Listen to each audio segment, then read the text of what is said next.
Today, we are observing two occasions, Memorial Day and the June 1st Great Memorial Service of Won Buddhism. June 1st is the day the founding Master Sotaesan entered Nirvana.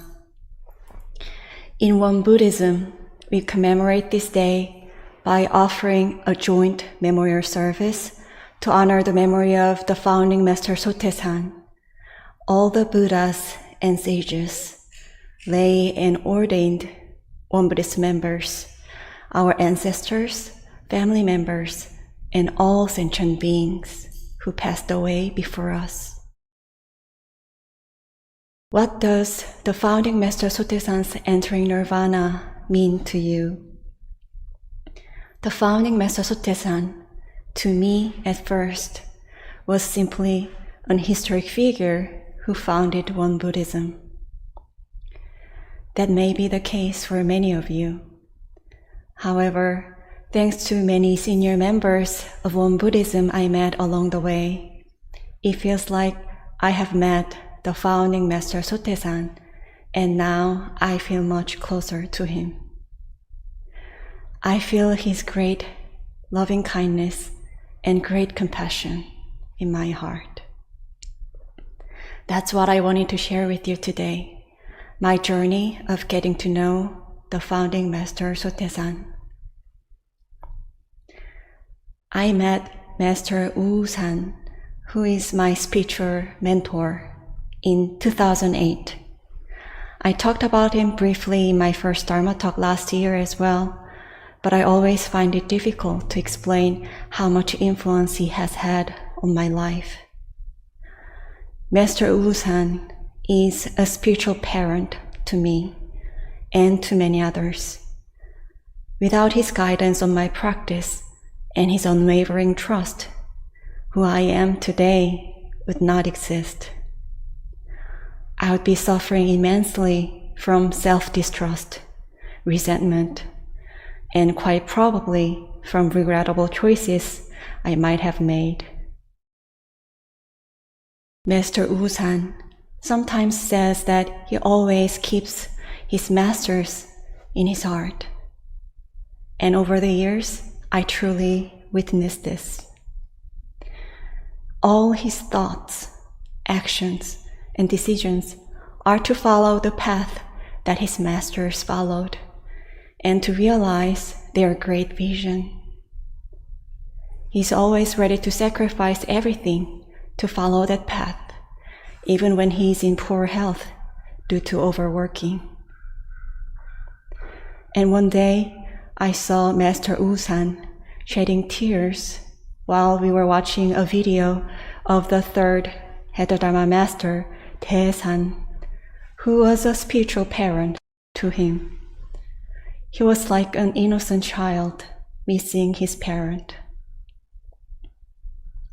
Later I realized that as Master Sotaesan was a spiritual parent to Master ZiYoung, the founding Master Sotaesan was a spiritual parent to Master Sotaesan and to the second headed Dharma Master ZiYoung and to many others.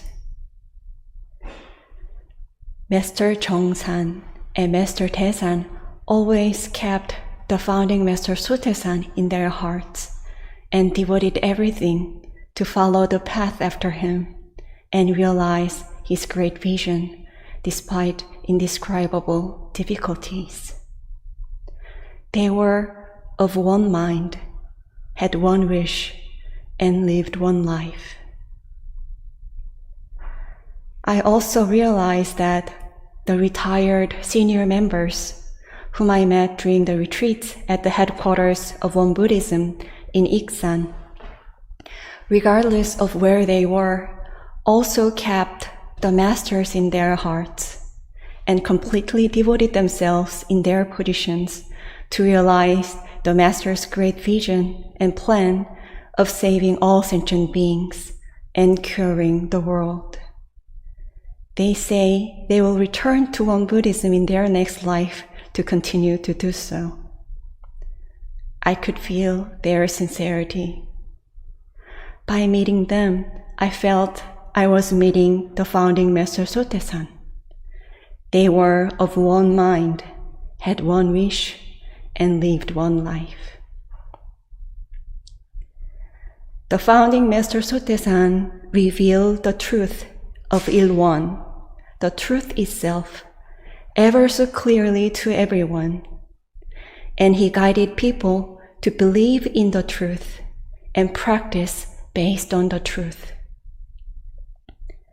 The practices of the Buddhist traditions in the past often were partial, focusing just on sitting meditation, or on chanting, or on koan, hwadu, or on sutras, scriptures, depending on the emphasis of each tradition.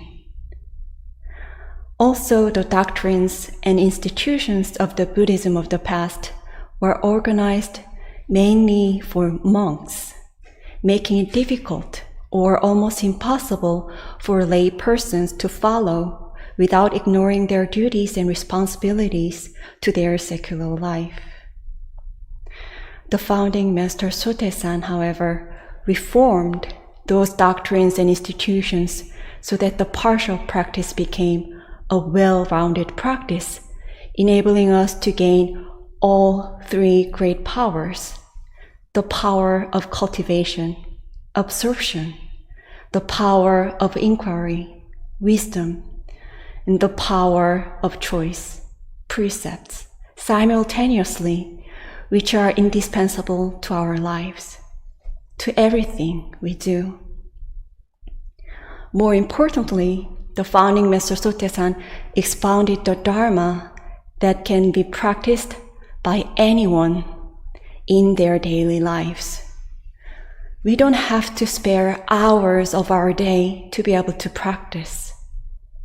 No matter how busy we are, we can practice cultivation, inquiry, and choice in everything we do, during our work and daily activities. Our practice and work are not two different things. His Dharma opened the door to everyone living in this new era to achieve Buddhahood by practicing the Buddha Dharma in their daily lives. How about faith?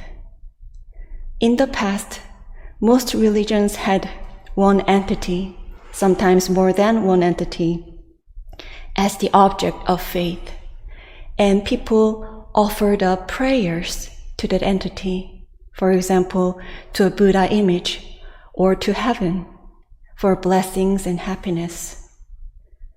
However, the founding Master Sotaesan took all things in the universe as a whole as the object of faith and taught us that all things in the universe are permeated with the truth. Therefore, it is not just heaven that has the power to give us blessings or harm, but also earth, people, all things have the power to give us blessings or harm because they too have the truth in them, the truth of the retribution response of cause and effect.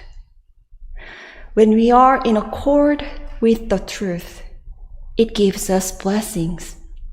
Whereas when we are in disaccord with it, it gives us harm. That's why we say all things in the universe are the transformation bodies of the truth. That's what the doctrinal motto, everywhere a Buddha image, means. Because all things in the universe are the transformation bodies of the truth, Buddhas, may our every act be a Buddha offering, not just towards one object of faith, but towards all things in the universe. That's how we can receive blessings and happiness. In this way, the founding Master Sotaesan reformed the path of practice and the path of faith of the past, delivering all sentient beings from suffering with the practice of the Threefold Study and the 8 Articles, bringing peace to the world with the practice of gratitude towards the Fourfold Grace, building a world of equality where all humanity can live well together with the practice of the 4 essentials was what he hoped for. I can't imagine how much I would have suffered if I hadn't come across this Dharma. How much do you think this Dharma is needed in this world? The founding master Sotaesan entered Nirvana. Who will transmit this Dharma to posterity? What can we do to transmit this Dharma? The answer is simple. One mind, one wish, one life. We enjoy this Dharma today thanks to Master Jeongsan, Master Taesan, and many other senior members who were of one mind, had one wish, and lived one life with the founding master Sotaesan. If his faith and practice become our faith and practice, if his wish of saving all sentient beings and curing the world becomes our wish, and no matter where we are or what we do, no matter how minimal our effort looks, if we, in whatever we do, can realize one little part of the great vision, and if we can trust and encourage our Dharma friends as Master Sotaesan would have cherished and trusted them, I believe his Dharma will continue to be transmitted. Thank you.